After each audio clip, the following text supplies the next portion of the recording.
में रमेश नाम का एक किसान रहता था। वह बहुत ही मेहनती था। रमेश का एक बेटा था जिसका नाम अनमोल था।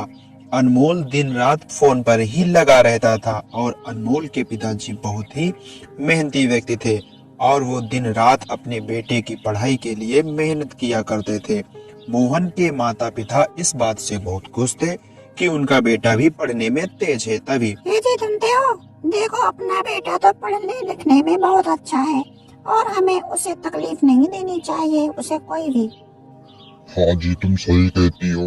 अपना बेटा तो पढ़ने लिखने में बहुत तेज है, इसीलिए हम दिन रात मेहनत करेंगे ताकि उसे तकलीफ ना हो। एक दिन मोहन के माता पिता की मेहनत रंग लाती है और अनमोल की नौकरी लग जाती है। तभी मोहन अपने माता पिता के पास कॉल करता है। हेलो माँ, आप लोग कैसे हैं? मेरी नौकरी लग गई, आप लोगों का धन्यवाद। मोहन के माता पिता को जब यह बात पता चलती है तो वे दोनों बहुत खुश होते हैं और वो दोनों नाचने लगते हैं। तभी ये तुम नाचती ही रहोगी या फिर गांव में जाके लड्डू ही बंटवाओगी? जाओ जल्दी। मोहन एक दिन अपने ऑफिस में बैठा होता है और उसकी प्रेमिका भी उसके साथ बैठी होती है। वह सोचता है, कॉल करता है। हेलो माँ, हेलो, आप लोग कैसे हैं? कहाँ गई माँ, बोल नहीं रही? बेटा, क्या बात है, क्या हुआ? कोई तकलीफ हो गई क्या? बोलो, हेलो हेलो। कहाँ गए बेटा जी? नहीं माँ, कोई तकलीफ नहीं है। आप लोग कैसे हैं? माँ, मैंने पैसे भेज दिए हैं, आप लोग पैसे निकाल लेना और अपनी दवाई ले लेना। आप लोग अपना अच्छे से ख्याल रखना। ठीक है बेटा, मैं पैसे निकाल लूंगी और अपनी दवाई ले लूंगी, लेकिन तुम्हारे पिताजी की तबीयत नहीं ठीक रहती है, वो बुखार में पड़े रहते हैं। माँ, वो भी ठीक हो जाएंगे और आप लोग अपना ख्याल अच्छे से रखो। माँ, मैं एक बात कहना चाहता हूँ। हाँ बेटा, बोलो क्या बात है? आप हिचकिचा क्यों रहे हैं? कोई बात तो नहीं हो गई? जल्दी बताओ, मुझे घबराहट हो रही है। नहीं माँ, ऐसी कोई बात नहीं है। मैं यह कहना चाहता था कि मैं एक लड़की से बहुत प्रेम करता हूँ, वो भी मुझसे बहुत प्रेम करती है और हम दोनों अब शादी करने वाले हैं। आपकी इजाजत लेने के लिए कॉल किया था। अच्छा, ऐसी बात है तो बेटा पहले बताना था। तो ठीक है, आप लोग अगर ऐसा चाहते हैं तो आप लोग शादी कर लीजिए। क्या कहा माँ जी ने? आपने कॉल की थी, क्या निर्णय दिया है माँ ने? उन्होंने कहा है, अगर आप लोग शादी करना चाहते हैं तो कर लीजिए। अच्छा, और माँ ने कुछ नहीं कहा? पापा जी ने क्या बोला? वो लोग हमें स्वीकार तो करेंगे? हाँ हाँ, स्वीकार करेंगे। इतना सुनकर के उसकी प्रेमिका नाचने लगती है और वो गाना गाने लगती है। वो लोग बहुत खुश होते हैं।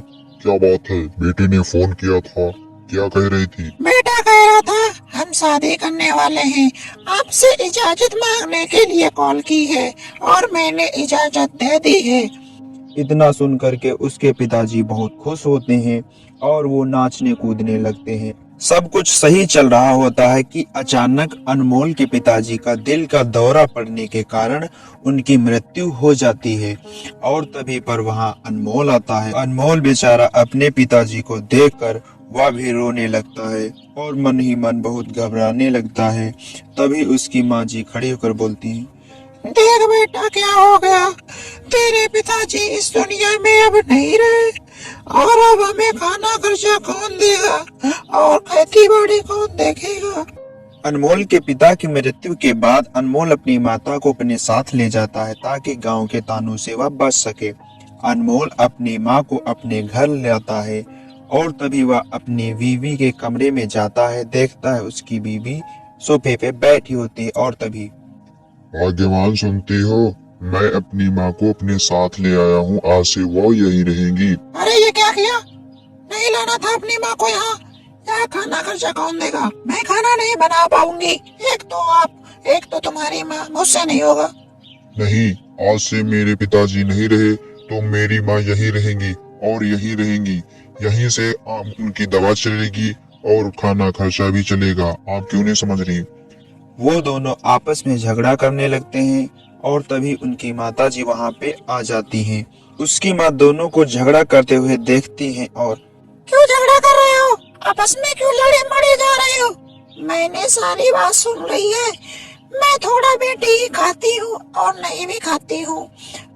माँ ऐसी बात नहीं है, ये खामखा लड़ रही है। बेटा तू शांत रहे, बेबी के पुजारी। तू तो इसके पीछे पल्लू पे ही बना रहता है, तेरी बात ही अलग है। हाँ हाँ, मैं खाना नहीं बना पाऊंगी, तुम जैसे बोले वैसा थोड़ी ना है। बेटी मैं वैसे भी थोड़ा खाती हूँ और नहीं भी खाती हूँ, मैं अपने आप बना लूंगी, तुम टेंशन मत लो।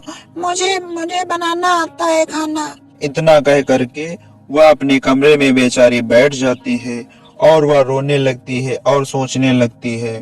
हे भगवान, मेरे कैसे दिन आ गए हैं। मेरा अपना बेटा ही मुझसे दूर हो गया है। जब से शादी करी है ना तो वो मुझसे ठीक से बात करता है, तुम तो चले गए, मुझे भी अपने साथ लेना है भगवान। दोस्तों यह कहानी यहीं पर समाप्त हो जाती है। दोस्तों इस कहानी से हमें यह शिक्षा मिलती है कि हमें अपने माता पिता पर कभी अत्याचार नहीं करना चाहिए। सभी का एक दिन आता है।